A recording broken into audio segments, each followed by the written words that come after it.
Last class के अंदर अपन जलवायु परिवर्तन के बारे में देख रहे थे। मैंने तीन चीजें आप लोगों को बताई थी। एक अम्ल वर्षा के बारे में बताया था, एक ओजोन परत अपक्षय के बारे में बताया था, और एक हरित गृह प्रभाव के बारे में बताया था। ठीक है, हरित गृह प्रभाव के बारे में अपन डिस्कशन कर रहे थे। मैंने आप लोगों को बताया था, फ्यूरियर ने इसके बारे में सबसे पहले जानकारी दी थी। जो पश्चिमी यूरोपीय कंट्रीज जो है आपकी, उन कंट्रीज के अंदर टेम्परेचर डाउन रहने की वजह से वहां पे फसलों के उत्पादन को बढ़ाने के लिए ये टेक्निक लेकर के आई गई थी, जिसके अंदर एक कांच के घर बनाए गए थे। क्या बनाए गए थे? कांच के घर बनाए गए थे, पारदर्शी। आवाज नहीं रे। क्या बनाए गए थे? पारदर्शी कांच के घर। इन घरों के अंदर जो सूर्य के प्रकाश जो था वो एंटर कर जाता था, लेकिन जब वापस का समस्या क्या है तेरे, ये बता पहले। है, कल खत्म कर दे। ठीक। हाँ भाई, इधर देखो। वापस जो इससे टकरा करके जाती थी, तो इससे क्या होता था, ये जो आवरण जो आपका कांच का घर था, इसी से टकरा करके वापस इसी में आ जाती थी। ठीक है, यानी कि जो आपकी सूर्य की किरणें थी, स्टार्टिंग में जब एंटर करती है तब तो इनकी तीव्रता वगैरह सारी ज्यादा होती है, इस वजह से ये इसके अंदर प्रवेश कर जाती है।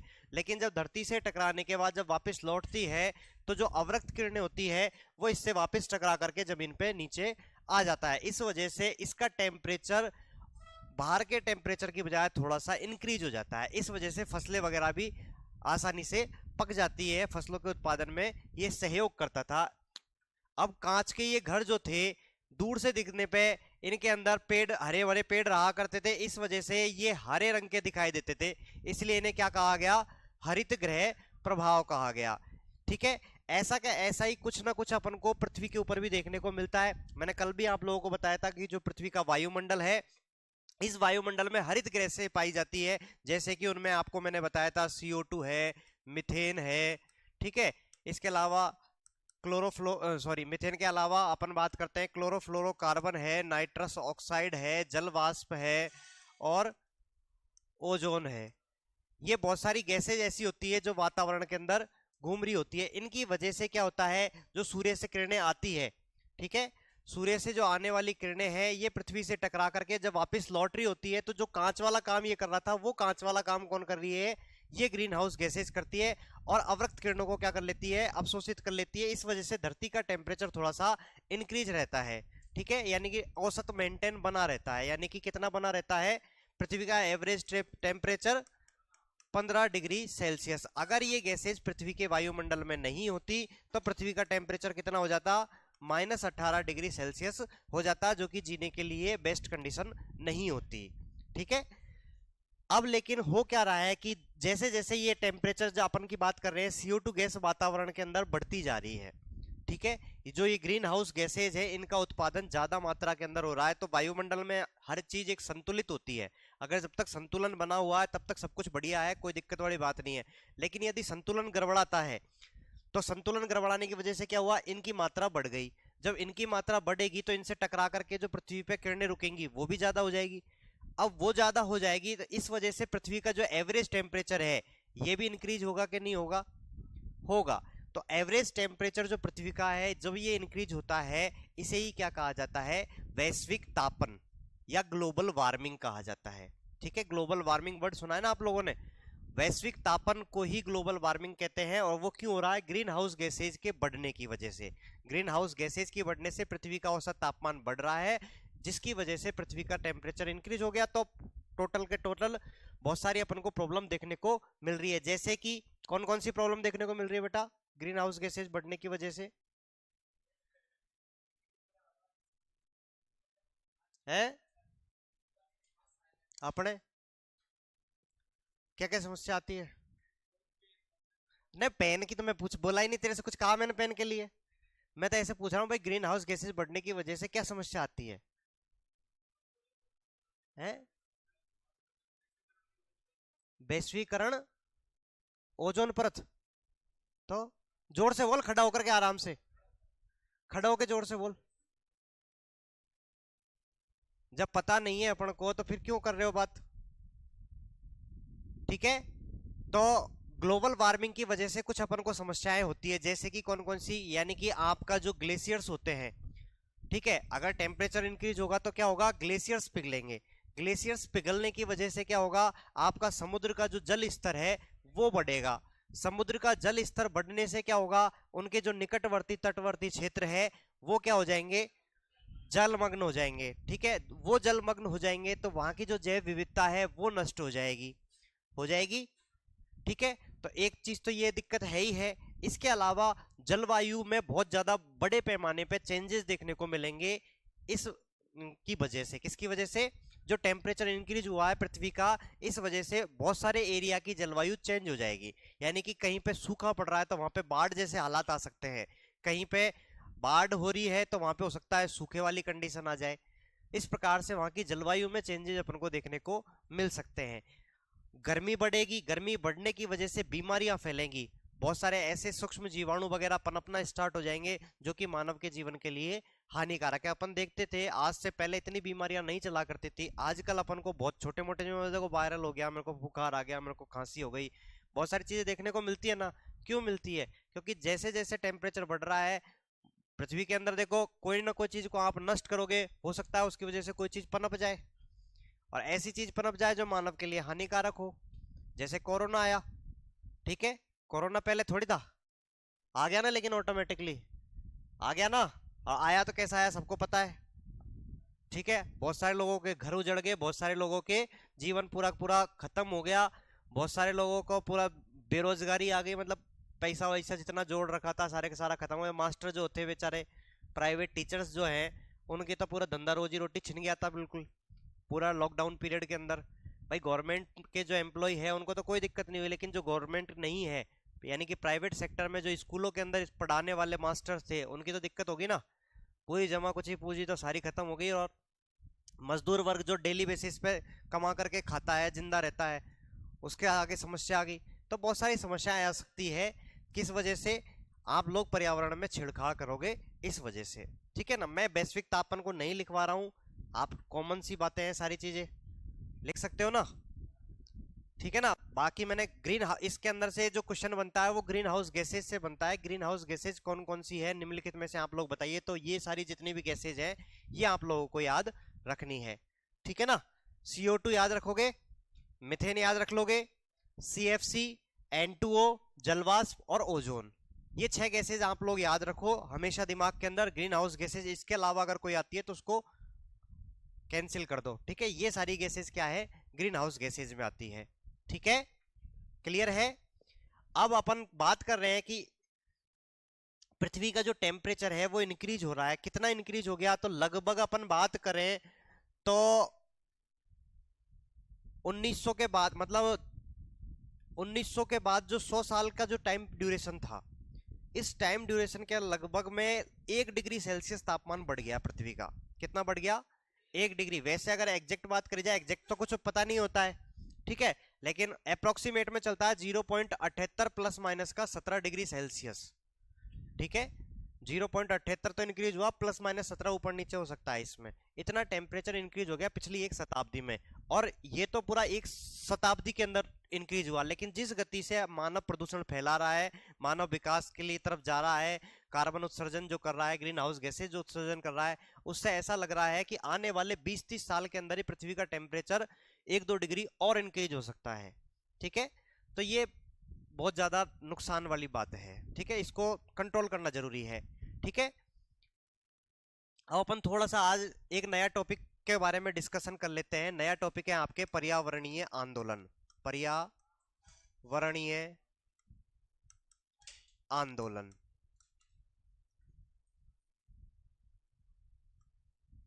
पर्यावरणीय आंदोलनों में अपन बात करते हैं सबसे पहले बिश्नोई आंदोलन। बिश्नोई आंदोलन,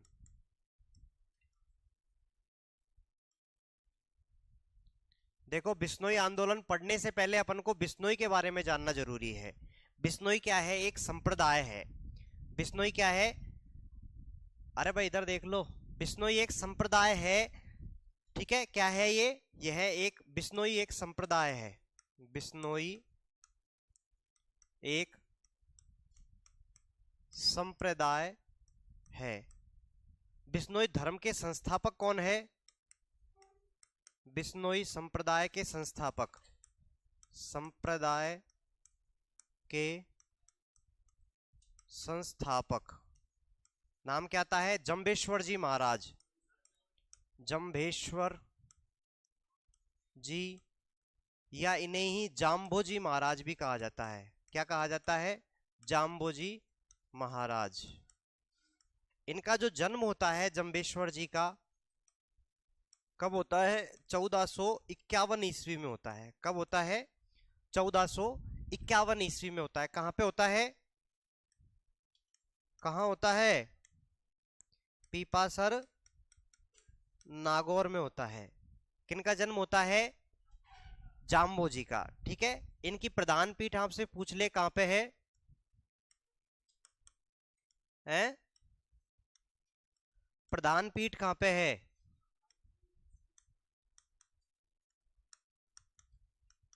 मुकाम तालवा। ठीक है, बीकानेर में। कहां पे है प्रधान पीठ? मुकाम तालवा। जाम्बोजी जो महाराज है, इन्हें ही विश्व का पहला पर्यावरण वैज्ञानिक कहा जाता है। विश्व का प्रथम पर्यावरण वैज्ञानिक किसे कहा जाता है? जंबेश्वर जी को या जाम्बोजी महाराज को। क्या कहा जाता है? विश्व का पहला पर्यावरण वैज्ञानिक। ठीक है, मतलब पर्यावरण के बारे में जो सचेतना फैलाने वाले जो व्यक्ति थे, पर्यावरण के बारे में सोचने वाले जो व्यक्ति थे, वो कौन है आपके? जंबेश्वर जी या जाम्बोजी महाराज था। इनका कहना था कि सिर साठे रूख रहे तो भी सस्तो जान। इनकी पंचलाइन, टैगलाइन क्या है? सिर साठे रूख रहे तो भी सस्तो जान। इसका मतलब क्या हुआ? यदि आपके सिर के बदले, यानी कि आपकी गर्दन उड़ जाए, ठीक है, उसके बदले में यदि आपने एक पेड़ या एक रूखड़ी का पेड़ है, वहां खेजड़ी वगैरह कुछ चलता है, उनको रूखड़ी वगैरह बोलते हैं, तो अगर एक पेड़ की भी अगर आप लोगों ने जान बचा ली ना, तो आपका जीवन की बजाय उस पेड़ को बचाना जो है, तो आपकी जो गर्दन है वो सस्ती है, मतलब उस पेड़ की कंपेरेटिव में। ठीक है ना? जो पेड़ है उसके लिए आपका जो बलिदान दिया है ना, वो भी सस्ता ही है, मतलब फायदे वाला सौदा है। क्या है? फायदे वाला सौदा है। ये किसकी लाइन है? जंबेश्वर जी महाराज की। क्या लाइन है? सिर साठे रूख रहे तय भी सस्तो जान। ठीक है, अब इन्होंने, इस धर्म का नाम बिश्नोई धर्म है। क्यों धर्म का नाम है बिश्नोई? क्योंकि इन्होंने 20 नियम, 20 + 9 नियम दिए। कितने दिए? 20 + 9 यानी कि 29 नियम। कितने दिए? 29 नियम दिए। 29 नियम देने के कारण बिश्नोई संप्रदाय कहलाया। बिश्नोई 20 + 9। ठीक है ना? बिश्नोई का मतलब क्या है? 20 + 9, बिश्नोई संप्रदाय कहलाया।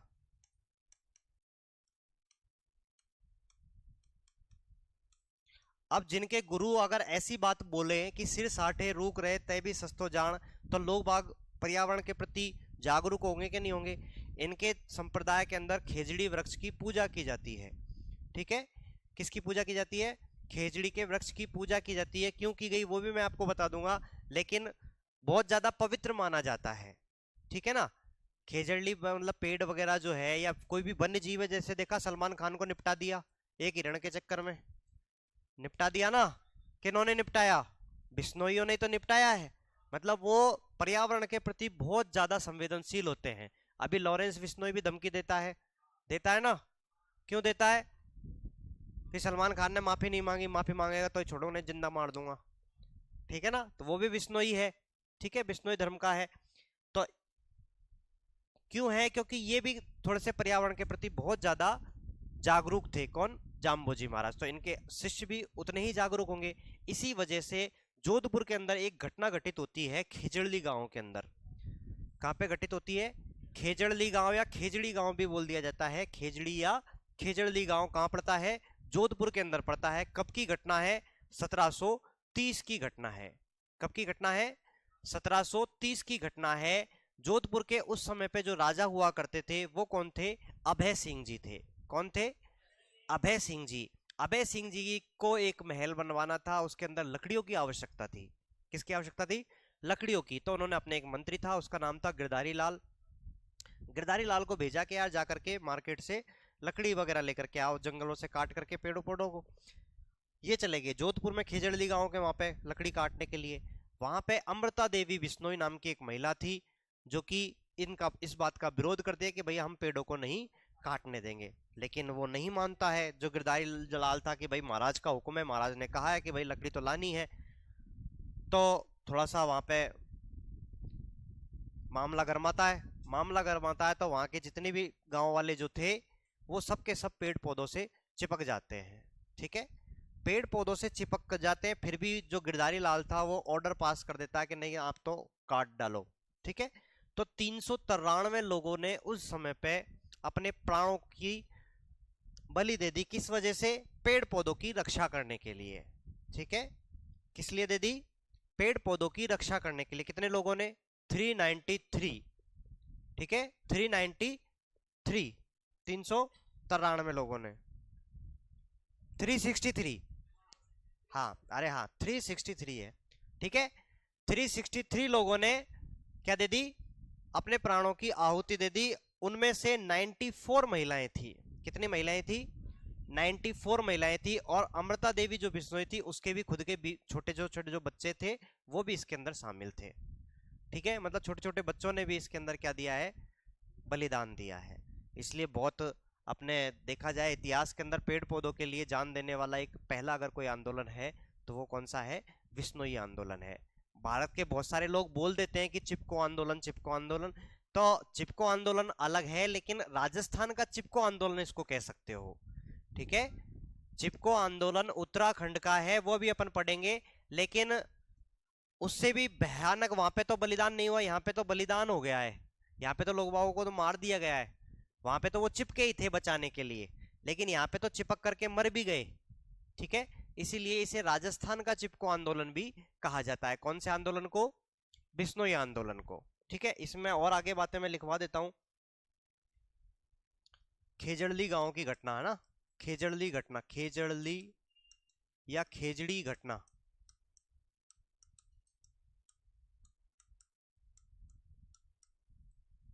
कब की घटना है ये?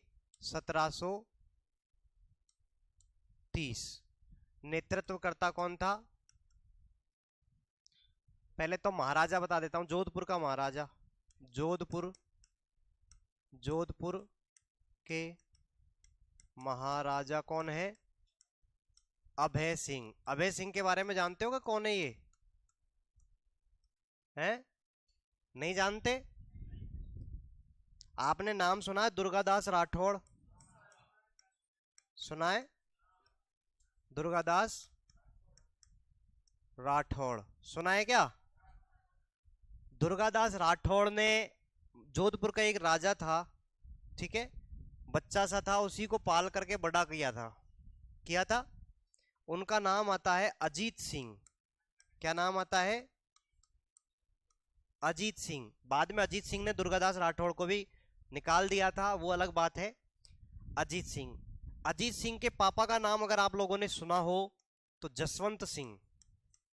क्या नाम था? लिखना मत, मैं ऐसे ही बता रहा हूं, थोड़ी सी एक्स्ट्रा। जसवंत सिंह का नाम तो सुना होगा आप लोगों ने। जसवंत सिंह वही है जिसके लिए औरंगजेब ने कहा था आज कुफ्र का दरवाजा मेरे लिए सदा के लिए टूट गया। जब जमरूद अफगानिस्तान के अंदर इनकी मृत्यु होती है, ठीक है, तब क्या कहा था? आज कुफ्र का दरवाजा हमेशा के लिए टूट गया। ठीक है, 1678 के अंदर इनकी मृत्यु होती है, और इनकी मृत्यु होने के बाद में 1679 में जजिया कर वापस इंप्लीमेंट किया जाता है। ठीक है ना, तो वो जसवंत सिंह है। जसवंत सिंह के बेटे थे अजीत सिंह, जो कि 1708 के अंदर राजा बनते हैं। और 1708 में राजा बनने के बाद अजीत सिंह के दो बेटे आते हैं, एक का नाम आता है अभय सिंह, एक का नाम आता है बख्त सिंह। बख्त सिंह ने तो इनकी हत्या कर दी थी अजीत सिंह की। ठीक है, तो राजा जो बने थे वो कौन बने थे? अभय सिंह। ठीक है, क्लियर है? तो अभय सिंह समझ में आया कौन है? जसवंत सिंह जी का पोता है अभय सिंह। ठीक है ना, जब अपन हिस्ट्री देखेंगे उसमें अपन जसवंत सिंह जी के बारे में बहुत अच्छे से पढ़ेंगे। तो उन्हीं के पोता कौन है? अभय सिंह है। क्लियर है? तो अभय सिंह के बारे में अपन बात कर रहे हैं, जोधपुर के महाराजा है अभय सिंह। इन्होंने लकड़ी के लिए किसे, अपने मंत्री कौन था इनका? गिरधारी लाल, गिरधारी लाल। ठीक है, अभय सिंह का मंत्री है गिरधारी लाल। और आंदोलन का नेतृत्व करता कौन है?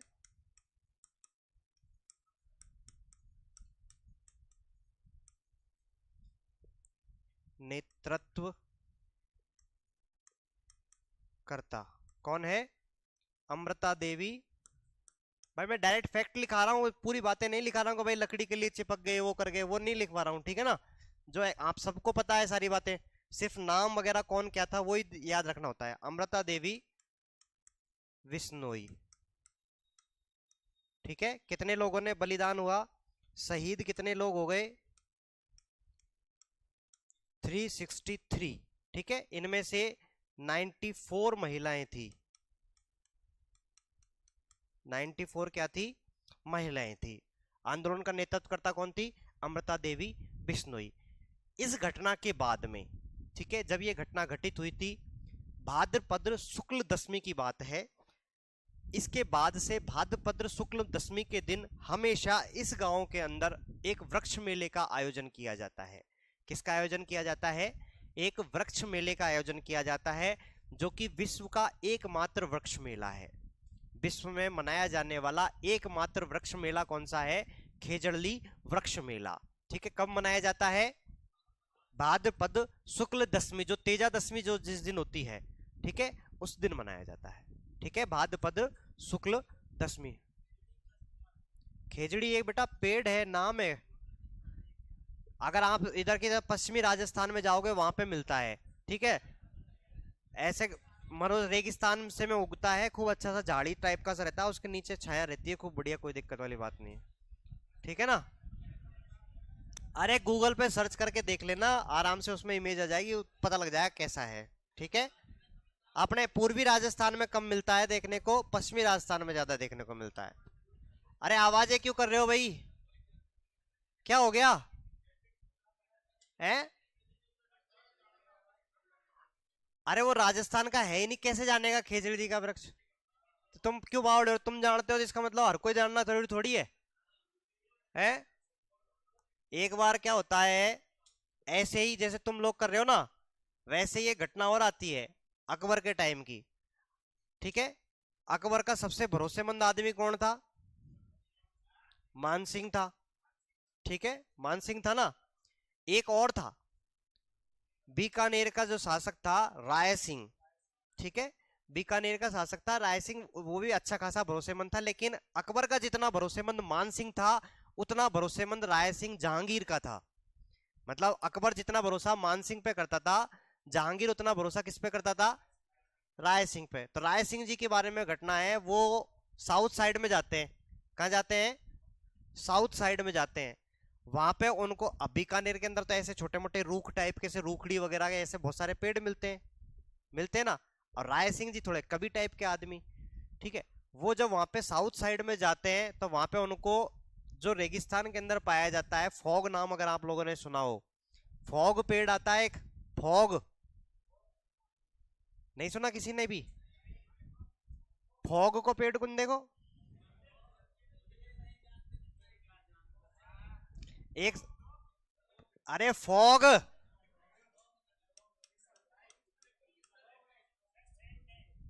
सेंट नहीं है। अरे रेगिस्तान में जैसे खेजड़ली है ना, वैसे ही छोटा मोटा मात्रा के अंदर उगने वाला पेड़ है फॉग। ठीक है, तो वहां पे उसको ये फॉग दिख जाता है। कहाँ पे? साउथ में। साउथ में अलग पेड़ पौधे हैं।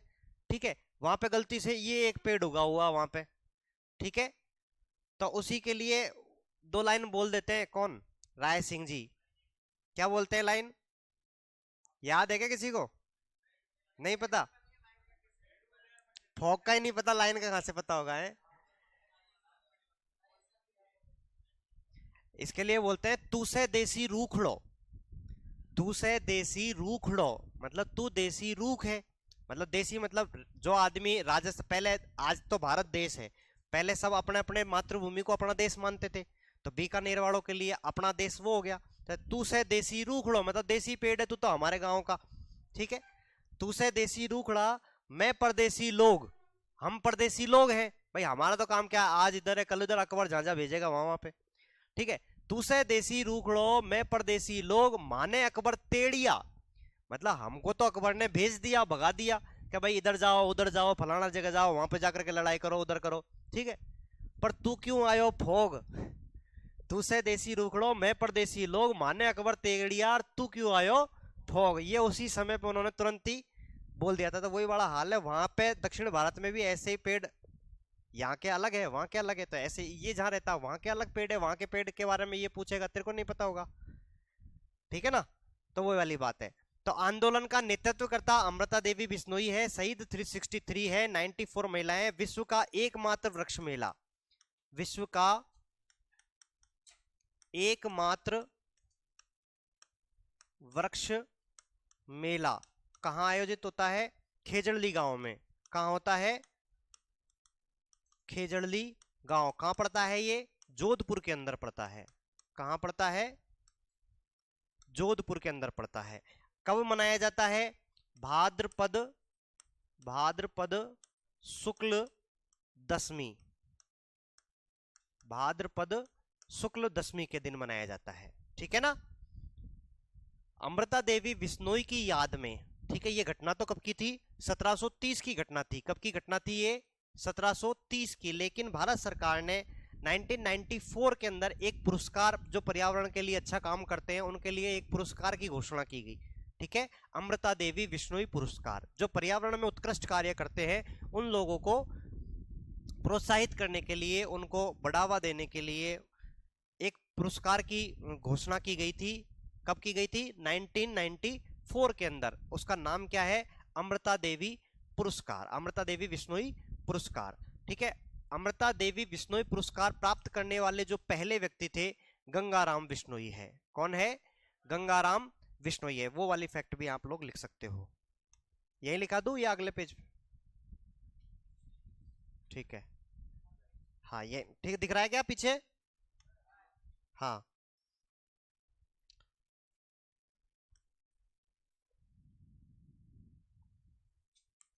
अमृता देवी बिश्नोई के सम्मान में, के सम्मान में भारत सरकार द्वारा पर्यावरण के क्षेत्र में, पर्यावरण के क्षेत्र में, के क्षेत्र में उत्कृष्ट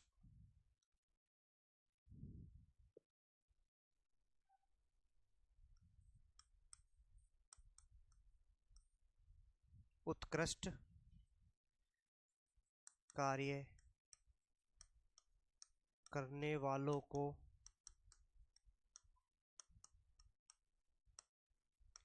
अमृता देवी बिश्नोई पुरस्कार, हाँ दिया। क्या हो गया, हाँ दो पहले राजस्थान, अच्छा सरदार कर दिया क्या, ठीक है। राजस्थान सरकार और भारत सरकार दोनों के सहयोग से ये दिया जाता है वैसे तो, ठीक है ना। बिश्नोई पुरस्कार दिया जाता है।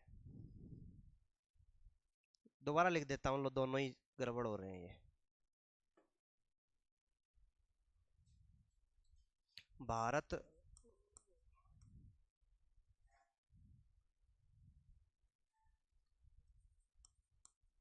सरकार द्वारा अमृता देवी बिश्नोई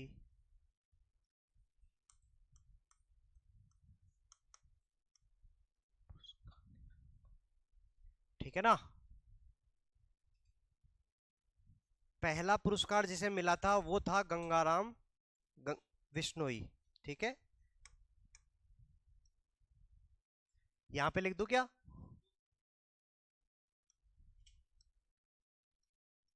प्रथम पुरस्कार प्राप्तकर्ता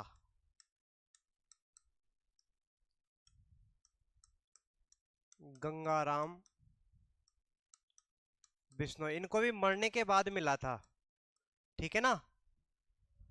इन्हें मरने के बाद मिला था। इन्होंने मतलब जंगल के अंदर कोई शिकारी था जो भाग रहा था शिकार वगैरह करके, तो शिकारी का ये पीछा कर रहे थे, शिकारी ने बाद में इनको गोली मार दी थी, ठीक है? तो मरने के बाद में ये पुरस्कार इनको दिया गया था, ठीक है, गंगाराम बिश्नोई को, ठीक है।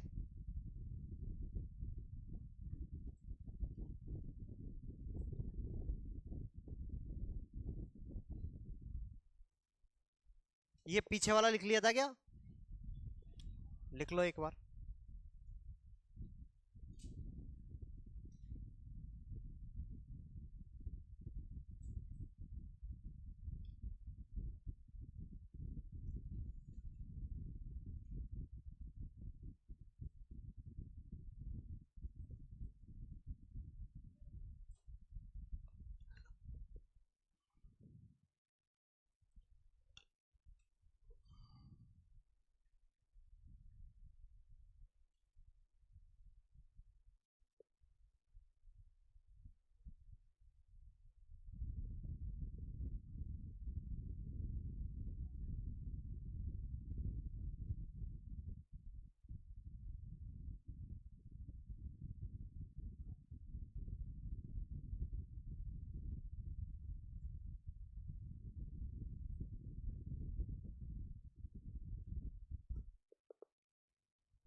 पीछे करो।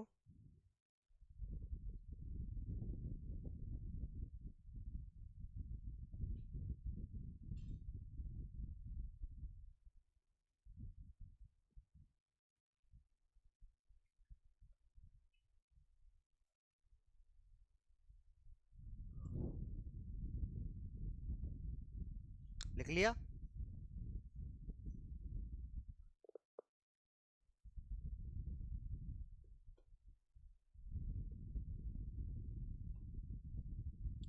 इसकी में से लिख ले, इसमें से लिख ले।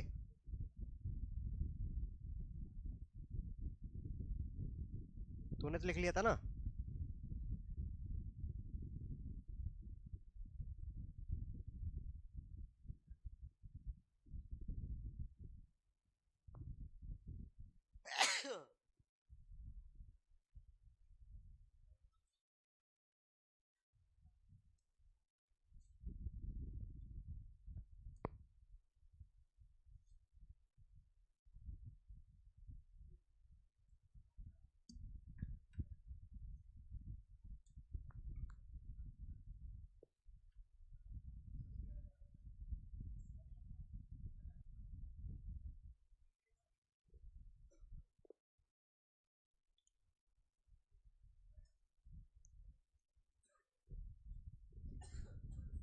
बंदी कर दिया? लिख लिया क्या? नेक्स्ट आता है आपका दूसरे नंबर पे चिपको आंदोलन।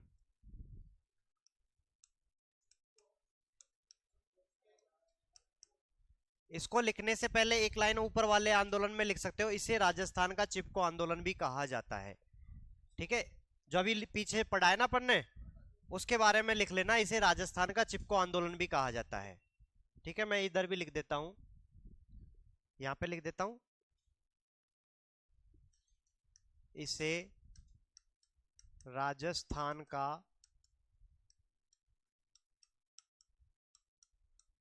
चिपको आंदोलन भी कहा जाता है, ठीक है ना? चिपको आंदोलन,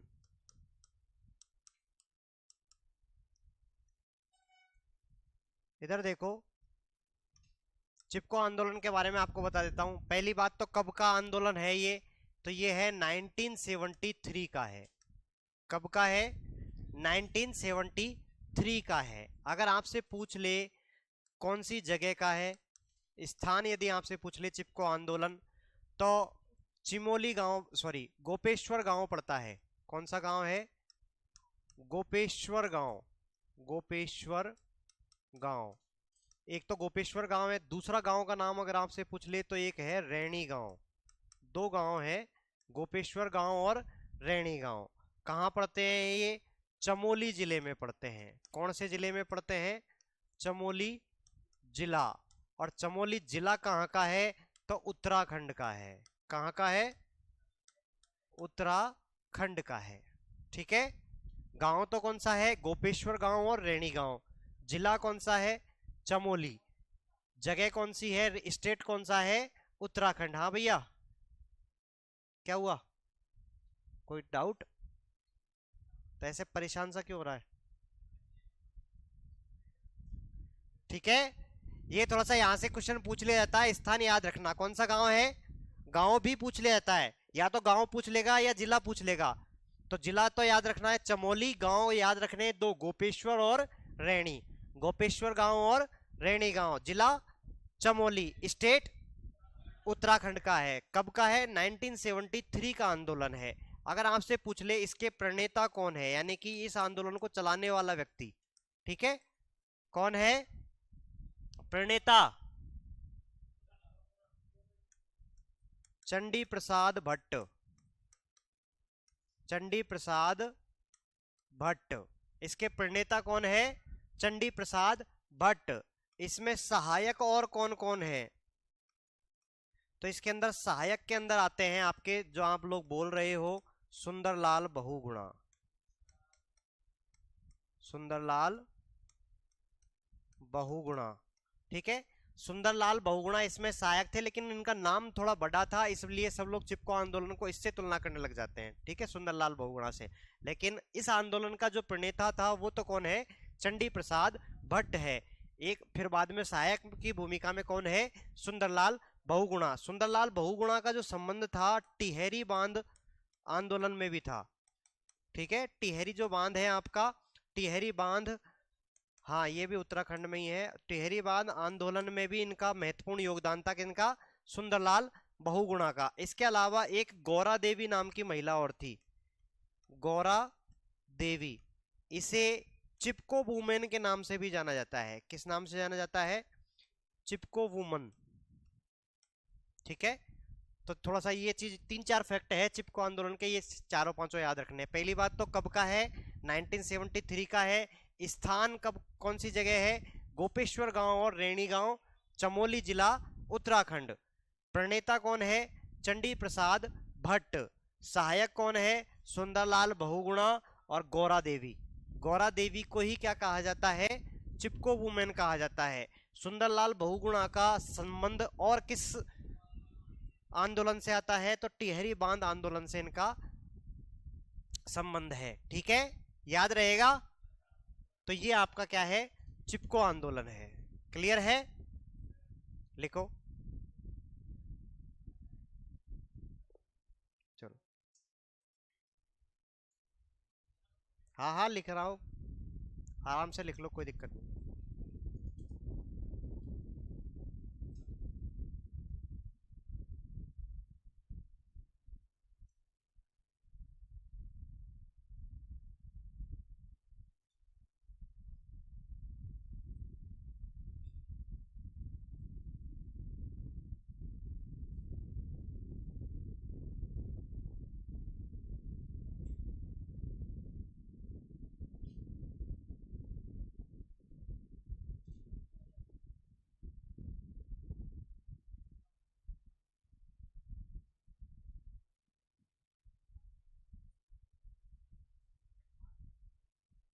बांध, डैम।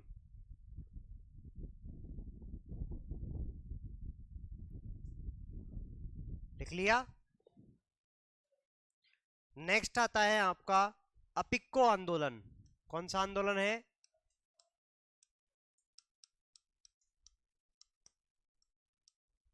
अपिक्को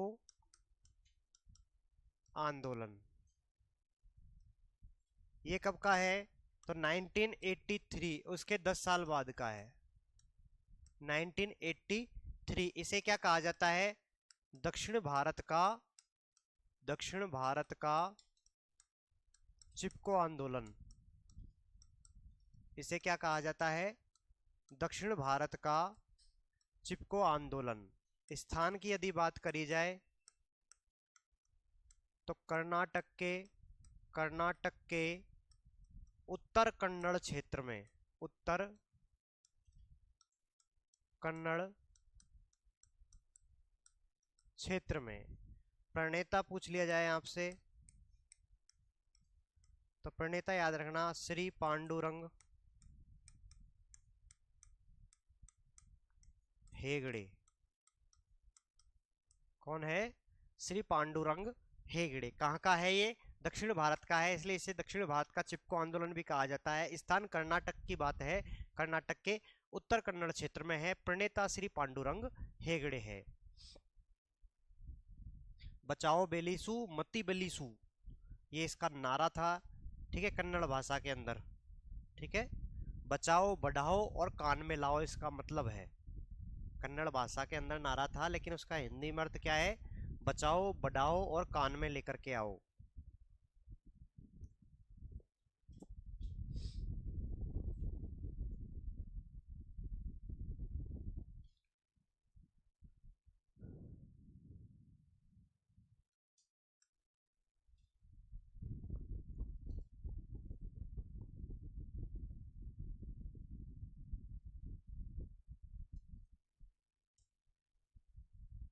ठीक है,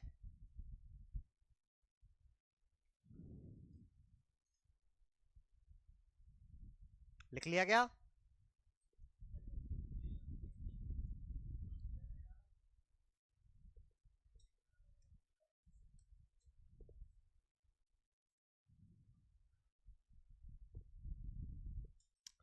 चौथे नंबर पे अपन बात करते हैं साइलेंट वैली आंदोलन।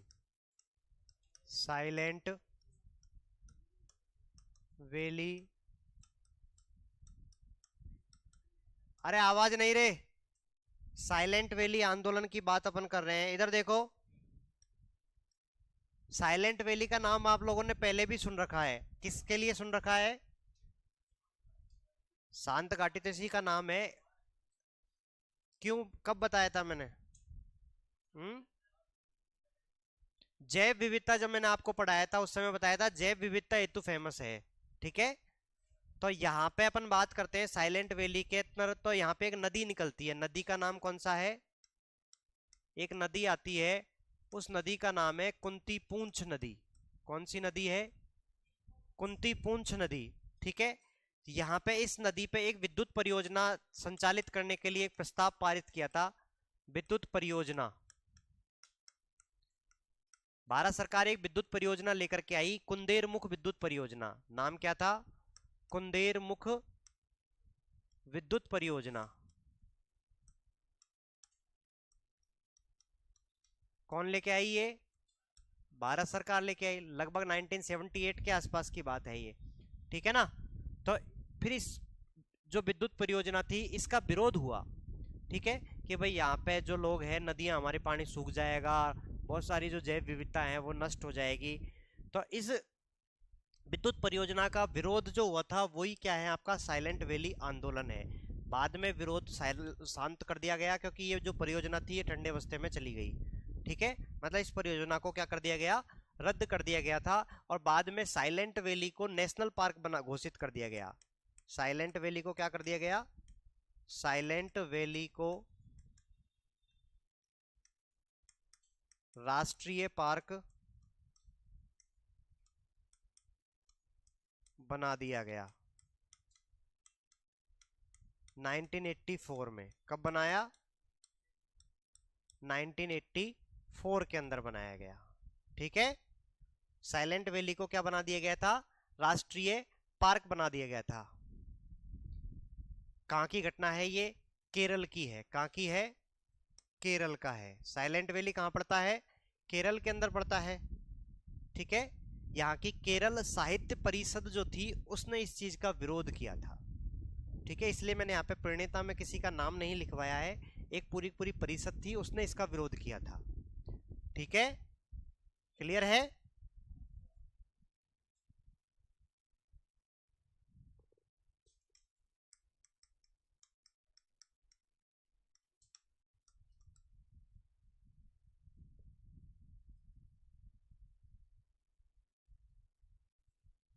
साइलेंट वैली को फिर से लिखा देता हूं, क्यों फेमस है ये? जैव विविधता हेतु, जैव विविधता हेतु प्रसिद्ध है। किस लिए प्रसिद्ध है? जैव विविधता हेतु प्रसिद्ध है।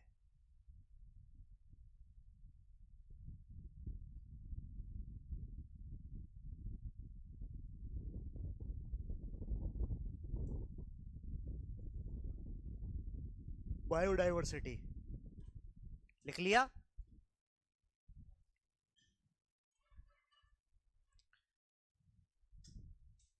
नेक्स्ट है आपका नर्मदा बचाओ आंदोलन। नर्मदा बचाओ आंदोलन। नर्मदा बचाओ आंदोलन की अपन बात करते हैं तो इसका जो प्रणेता है वो कौन है? मेधा पाटकर। ठीक है, मेधा पाटेकर है, या पाटकर भी बोलते हैं, मेघा पाटकर। ठीक है, सहायक की अगर भूमिका में बात करी जाए तो सहायक कौन कौन है? सहायक में अरुंधति राय, अरुंधति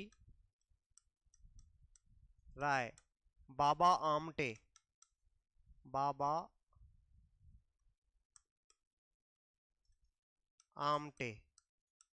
ठीक है, नर्मदा नदी का उद्गम आपसे पूछ ले, नर्मदा नदी का उद्गम कहां से है? अमरकंटक पहाड़ी, अमरकंटक पहाड़ी कौन से जिले में है? अनूपपुर, अनूपपुर जिले के अंदर आता है, मध्य प्रदेश में पड़ता है। कहां पड़ता है? मध्य प्रदेश में। ठीक है, ये इस तरीके से मान लो मध्य प्रदेश का ये नक्शा है, तो मध्य प्रदेश में यहाँ पे अमरकंटक की पहाड़ियां पड़ती है। इधर देखो, अमरकंटक की पहाड़ियां यहाँ पे पड़ती है। अमरकंटक की पहाड़ी से निकलती हुई इस तरीके से जाकर के ये अरब सागर में जाकर के मिल जाती है। ठीक है, 3 स्टेटों से बहती हुई निकलती है। कौन कौन से? एक तो है मध्य प्रदेश, एक महाराष्ट्र और एक गुजरात। कितने स्टेटों से निकलती है? 3 स्टेटों से निकलती है नर्मदा नदी। कौन सी नदी है ये? नर्मदा नदी है। इसका बहाव कौन सी साइड में है? पूरब से पश्चिम। कहां पे है? पूरब से पश्चिम में है। ये एक ऐसी नदी है जो डेल्टा का निर्माण ना करके किसका निर्माण करती है? एस्चुरी का निर्माण करती है। किसका निर्माण करती है? एस्चुरी का निर्माण करती है। क्लियर है? डेल्टा का निर्माण नहीं करती, किसका निर्माण करती है? एस्चुरी का निर्माण करती है। कर्क रेखा के समानांतर बहने वाली कोई रेखा है, कोई नदी है, तो कौन सी है? नर्मदा नदी है।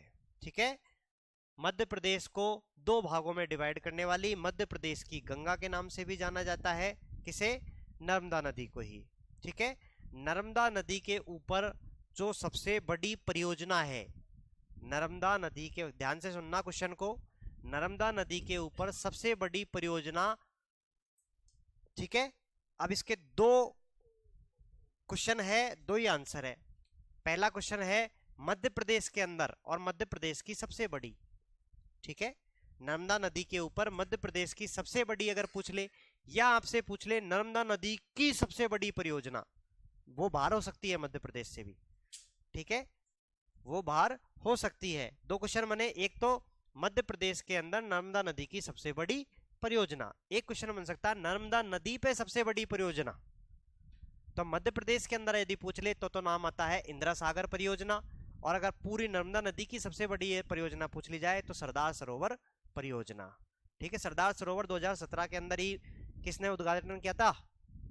मोदी ने किया था ना, सरदार सरोवर बांध परियोजना का। ठीक है, तो ये दोनों परियोजनाएं किस नदी पे है? नर्मदा नदी पे है। ठीक है, क्लियर है? तो नर्मदा नदी का उद्गम तो कहां पे है? अमरकंटक पहाड़ी, अनूपपुर जिला, मध्य प्रदेश के अंदर है। ठीक है, नर्मदा नदी पे परियोजनाएं का नाम भी लिखना चाहो, नर्मदा नदी परियोजनाएं, इन्हीं परियोजनाओं का ही तो विरोध हुआ था। ठीक है भाई, नर्मदा को बचाने के लिए भाई नर्मदा नदी पे जो परियोजना चल रही है उसका विरोध करना है।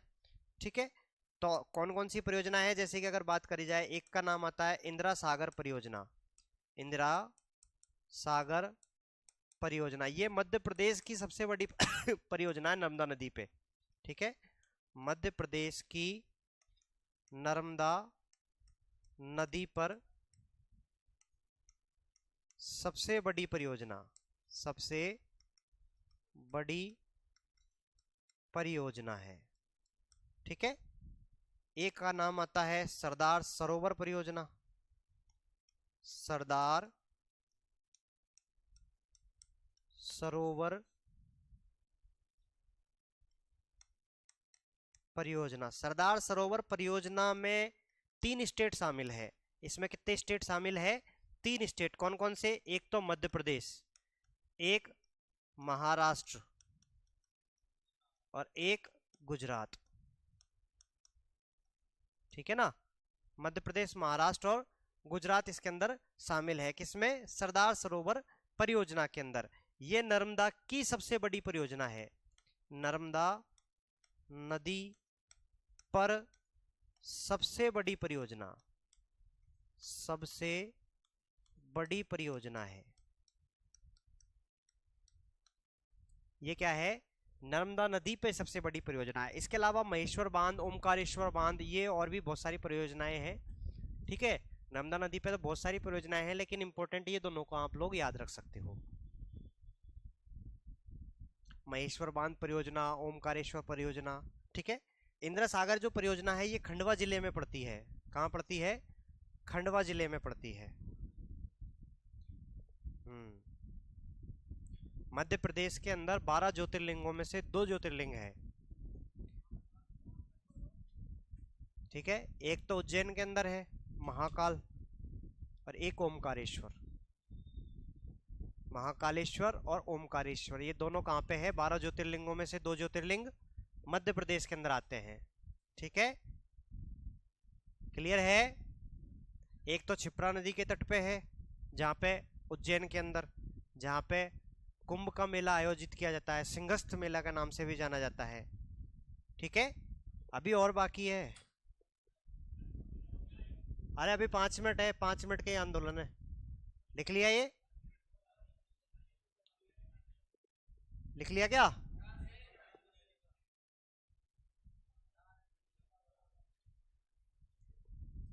लिख लो एक बार। कोई नहीं, 5 मिनट एक्स्ट्रा पढ़ लेंगे, क्या हो गया? इसके बाद क्लास थोड़ी है। हाँ तो बस ज्यादा नहीं पढ़ाऊंगा, 5 मिनट से ज्यादा नहीं लूंगा। लिख लिया ना? इसके बाद आता है आपका जंगल बचाओ आंदोलन।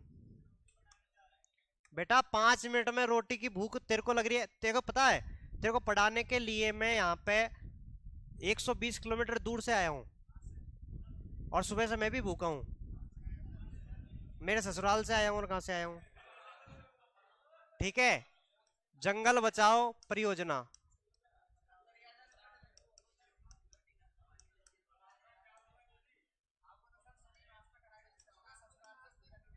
हाँ भाई, इधर देख लो, पहले काम की बात ये है, जंगल बचाओ आंदोलन। ठीक है, कहाँ का है? स्थान की अगर बात करी जाए तो सिंह भूमि पड़ता है झारखंड में। कहाँ का है? सिंह भूमि, झारखंड। कहाँ पड़ता है? झारखंड में। यहाँ के जो क्षेत्रीय जनजातीय जो लोग थे, आंदोलन करने वाले कौन है? जनजातीय लोग। जनजातीय लोगों द्वारा। आंदोलन किनके द्वारा किया? यहाँ के जो क्षेत्र के जो आदिवासी जो लोग थे, उन्होंने किया था। ठीक है,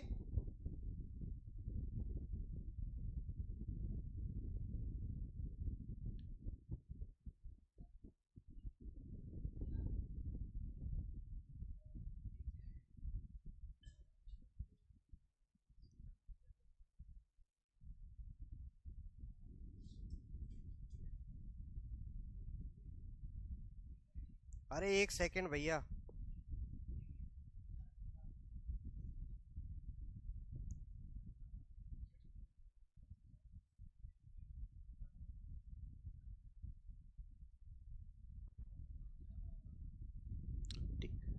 ठीक है, इधर देखो, जंगल बचाओ आंदोलन की अपन बात कर रहे हैं, किस कहां पे है, सिंह भूमि के अंदर पड़ता है, और किसके द्वारा किया गया, आदिवासी जनजातीय लोगों ने। अब ये आंदोलन भाई क्यों किया गया, ठीक है, मेन बात है क्यों किया गया, क्योंकि यहाँ पे साल के वृक्ष उगते थे, ठीक है, उन साल के, साल पेड़ आता है एक साल के वृक्ष, ठीक है, साल वृक्ष, उस साल वृक्ष को काट करके सांगवान के वृक्ष लगाने के लिए भारत सरकार एक योजना लेकर के आई। भारत सरकार क्या योजना लेकर के आई कि साल के पेड़ों को तो काट दो और साल की जगह कौन से पेड़ उगा दो, सांगवान के। इस चीज का विरोध करने वाले कौन थे, यहाँ के आदिवासी लोग थे, क्योंकि इनको साल के वृक्ष को ये अपना पूजनीय माना करते थे, ठीक है। तो मैंने आप लोगों को बताया था वनस्पति उद्यान, एक टर्म बताई थी मैंने, वनस्पति उद्यान बताई थी क्या, नहीं बताई, झूठ मत बोलो। मैंने बताया था आपको स्व स्थान पद्धति, बाह्य स्थान पद्धति बताया था, उसमें बाह्य स्थान पद्धति का एग्जाम्पल मैंने इंपॉर्टेंट भी बताया था, ये इंपॉर्टेंट है याद रखना। वनस्पति उद्यान, वनस्पति उद्यान क्या होता है, किसी जाति को बचाने के लिए आप दूसरी जगह पे जाकर के पेड़ पौधे उगाओ, यही था वनस्पति उद्यान। तो बस उसी तरीके से यहाँ पे क्यारियां बनाई गई थी, किसके पेड़ों की, सांगवान के वृक्षों की। तो यहाँ के जो लोकल लोग थे उन्होंने सांगवान के जो वृक्ष जो भारत सरकार के द्वारा लगाए गए थे पूरे को उजाड़ दिया था, ठीक है ना। बाद में फिर भारत सरकार ने ये जो फैसला लिया था साल वृक्षों की जगह सांगवान वाला, वो कैंसिल करना पड़ा था, ठीक है। तो कारण क्या है, साल वृक्ष के, साल वृक्ष की जगह सांगवान के वृक्षों का विरोध, ठीक है। विरोध किस बात का है, साल वृक्ष की जगह सांगवान के वृक्षों का विरोध है, क्लियर है। चलो बाकी एक दो आंदोलन है वो कल कर लेंगे, ठीक है ना। करा दो आज ही, कल टाइम बचेगा अपने पास, कल करवा देंगे, कल भी तो है अपने पास टाइम, कल करवा देंगे बाकी।